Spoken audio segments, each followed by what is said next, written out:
Biological park में एक अनोखा और दुर्लभ दृश्य देखने को मिला, जहां एक बाघिन ने 5 शावकों को जन्म दिया। इनमें से एक शावक का रंग सफेद है, जबकि अन्य 4 पारंपरिक सुनहरे रंग के हैं। इस दृश्य ने वहां के लोगों को काफी आकर्षित किया। आइए चलकर देखते हैं क्या कुछ रिपोर्ट है।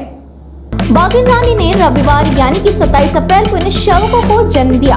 खास बात यह है कि इन 5 में एक शावक सफेद रंग का है, जबकि 4 अन्य पारंपरिक सुनहरे रंग के हैं। राजस्थान के जयपुर जिले में स्थित नाहरगढ़ बायोलॉजिकल पार्क में एक सुखद और दुर्लभ दृश्य सामने आया। पार्क में मादा बाघिन रानी ने रविवार यानी कि 27 अप्रैल को 5 स्वस्थ शावकों को जन्म दिया। पार्क प्रशासन ने एक वीडियो जारी किया, जिसमें दिखाई दे रहा है कि बाघिन रानी नवजात शावकों के साथ खेलिया कर रही है और उन्हें दुलार कर रही है। पार्क प्रशासन के अनुसार बाघिन रानी ने रविवार को इन शावकों को जन्म दिया। खास बात यह है कि इन 5 में से एक शावक सफेद रंग का है, जबकि 4 अन्य पारंपरिक सुनहरे रंग के हैं। यह रंगों की दुर्लभ विविधता वन्य जीव प्रेमियों और विशेषज्ञों के लिए आकर्षण का केंद्र बन गई है। पार्क प्रशासन का कहना है कि सभी शावक पूरी तरह से स्वस्थ है और जैसे ही वे थोड़े बड़े होंगे, उन्हें भी पर्यटकों के लिए प्रदर्शित किया जाएगा। नवजात शावकों से न केवल पार्क प्रशासन में बल्कि पर्यटकों और वन्य जीव प्रेमियों में भी खास उत्साह देखने को मिल रहा है। यह खबर नाहरगढ़ बायोलॉजिकल पार्क के वन्य जीव संरक्षण प्रयासों की बड़ी सफलता मानी जा रही है। अब वक्त चला है राजस्थान के मौसम अपडेट का। राजस्थान में गर्मी का कहर जारी है। जैसलमेर में तापमान में बढ़ोतरी देखने को मिली, वहीं कई अन्य जिलों में बारिश का अलर्ट जारी। आइए चलकर देखते हैं क्या कुछ मामला है। जैसलमेर में अधिकतम तापमान 46.3 डिग्री सेल्सियस दर्ज किया गया। आदि में न्यूनतम तापमान 41.4 डिग्री सेल्सियस दर्ज किया गया। राजस्थान के जैसलमेर में मंगलवार को अधिकतम तापमान 46.3 डिग्री सेल्सियस दर्ज किया गया। मौसम विभाग ने यह जानकारी दी। आने वाले दिनों में आंधी बारिश के प्रभाव से तापमान में 3 से 4 डिग्री गिरावट होने और 2 मई से लू से राहत मिलने की संभावना है।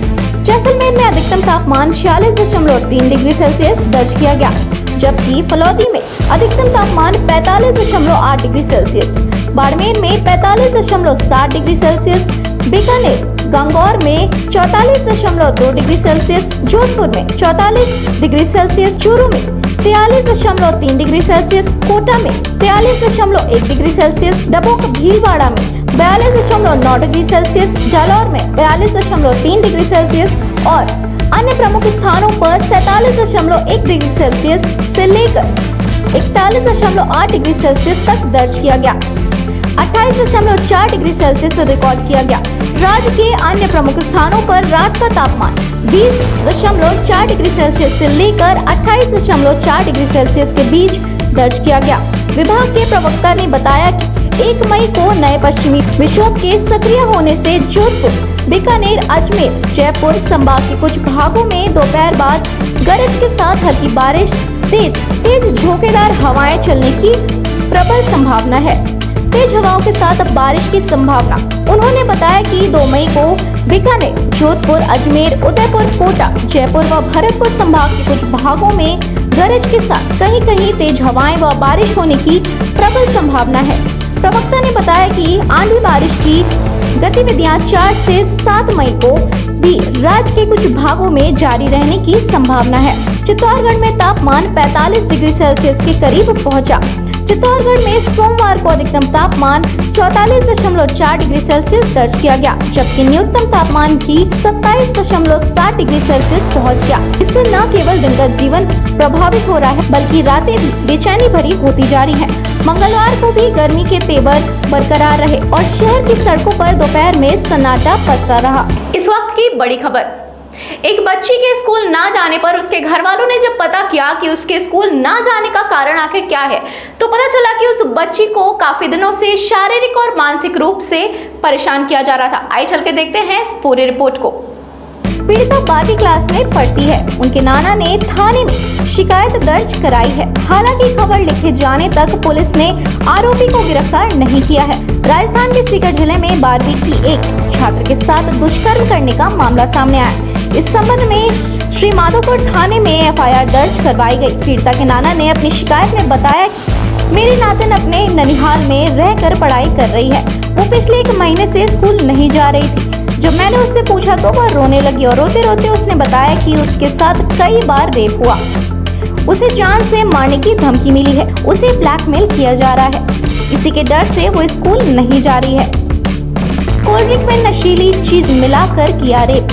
पीड़िता के नाना ने एफआईआर में आगे लिखा, जब मैंने नाबालिग बच्ची से पूछा कि उसके साथ ये कब हुआ, कैसे हुआ, किसने किया, तो पीड़िता ने बताया कि करीब 6 महीने पहले रवि कुमार सैनी नाम के एक शख्स ने उनकी मुलाकात हुई थी, जो दोस्ती में बदल गई। इसी का फायदा उठाकर उसने एक दिन पीड़िता को फैंसी मार्केट में स्थित एक कैफे में बुलाया। वहां आरोपी ने कोल्ड ड्रिंक में नशीली पदार्थ मिलाकर नाबालिग को पिला दिया और फिर कमरे में ले जाकर उसके साथ दुष्कर्म किया। इस दौरान आरोपी ने आपत्तिजनक वीडियो भी बना लिया, जिसके जरिए वो पीड़िता को ब्लैकमेल करने और बार बार कैफे में बुलाकर उसका रेप करने लगा। तंग आकर बच्ची ने स्कूल जाना ही छोड़ दिया। मोबाइल की दुकान पर फाइनेंस का काम करता है आरोपी। पीड़िता के नाना ने पुलिस को बताया कि आरोपी रवि कुमार सैनी कस्बे में ही एक मोबाइल की दुकान पर फाइनेंस का काम करता है। आरोपी ने पीड़िता को जान से मारने की धमकी दी थी। जब उससे यह बर्दाश्त नहीं हुआ तो उसे सारी बात बताई है। श्रीमाधोपुर पुलिस थानाधिकारी विजय सिंह ने बताया कि मामला दर्ज कर जांच शुरू कर दी है। अभी आरोपी को गिरफ्तार नहीं किया है, जल्द ही अनुसंधान के बाद उसे गिरफ्तार कर लिया जाएगा। इस रिपोर्ट में फिलहाल के लिए इतना ही। आगे के अपडेट जानने के लिए बने रहिए हमारे साथ और देखते रहिए न्यूज़ 19। नमस्कार।